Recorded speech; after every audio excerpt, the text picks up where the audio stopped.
Maharashtra today 24 news सत्य परिस्थितीचा सविस्तर आढावा।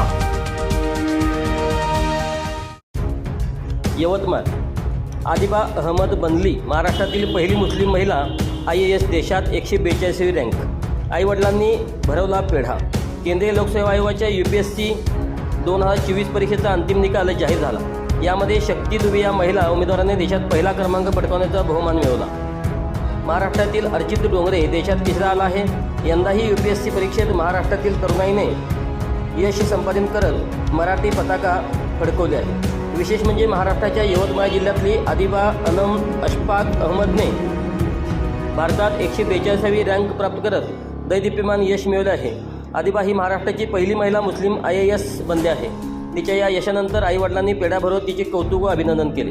आदिबाने पदवीचे शिक्षण आबेदा इनामदार महाविद्यालय पुणे येथून पूर्ण केले। आदिबाने BA उर्दू आणि BA गणित विषयातून पदवीचे शिक्षण घेतले आहे। त्यानंतर तिने केंद्रीय लोकसेवा आयोगाच्या स्पर्धा परीक्षेची तयारी सुरू केली होती। आदिबा ही हज हाऊस IAS प्रशिक्षण संस्था आणि नंतर जामिया निवासी प्रशिक्षण संस्थेची विद्यार्थिनी होती। तिच्या या यशाबद्दल तिच्या मित्र नातेवाईक कुटुंबियांकडून तिच्यावर अभिनंदनाचा वर्षाव होत आहे। दरम्यान आदिबाने यापूर्वी UPSC मुलाखत दिली होती, परंतु अंतिम निवड यादीत तिचे नाव आले नाही। मात्र तिने हार न मानता पुन्हा UPSC परीक्षेची तयारी केली। यंदाच्या प्रयत्नात तिच्या अंतिम यादीत निवड झाल्याने कुटुंबियांनी अत्यानंद व्यक्त केला। विशेष आदिबा अहमद यवतमाळ। महाराष्ट्र टुडे मराठीसाठी bureau report Sachin Zhete Yavatmal.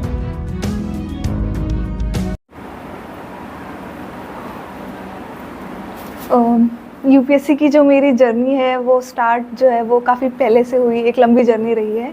10th में जो है जब मैंने एकेडमिकली थोड़ा अच्छा परफॉर्म किया, 94.2% जब आ गया, तो उस वक्त भी मुझे भी रियलाइज़ हुआ और फैमिली में भी सबको रियलाइज़ हुआ कि अभी करियर में जो है वो कुछ बड़ा करना है, कुछ आगे करना है। तो 12th के बाद ही मैंने ये डिसाइड कर लिया था कि मुझे जो है वो UPSC करनी है, एक IAS ऑफिसर बनना है। लेकिन फाइनेंशियली जो है वो मैं एक हम्बल बैकग्राउंड से बिलोंग करती हूँ। मेरे पापा जो है वो ऑटो रिक्शा ड्राइवर है, मेरी मदर जो है वो हाउसवाइफ है, तो काफ़ी फाइनेंशियल क्राइसिस रहे हैं। तो ऐसा होता था कि इतना बड़ा ख्वाब देखने से थोड़ा डर लगता था।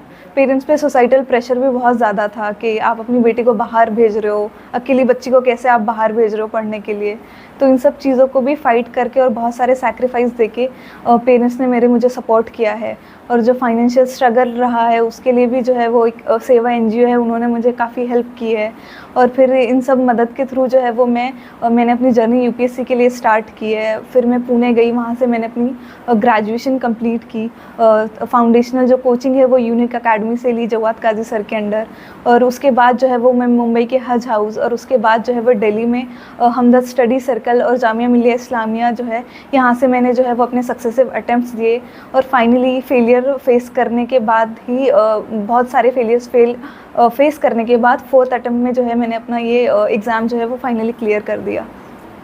बहुत खुश हूँ मैं इसलिए भी कि एग्ज़ाम क्लियर कर लिया है, लेकिन इसलिए भी कि बहुत सारी एक्सपेक्टेशंस थी, पेरेंट्स को बहुत सारी एक्सपेक्टेशंस थी, जिन लोगों ने सपोर्ट किया उनको बहुत सारी एक्सपेक्टेशंस थी, तो वो एक्सपेक्टेशंस पूरी हुई है। और सबसे बड़ी खुशी इस बात की भी है कि मुझे इस वक्त रियलाइज़ हो रहा है कि कहीं ना कहीं मेरी वजह से जो है वो मैं इंस्पायर कर पा रही हूँ दूसरी लड़कियों को भी, जिनके सामने बहुत सारे बैरियर्स आते हैं एजुकेशन को कम्प्लीट करने के लिए।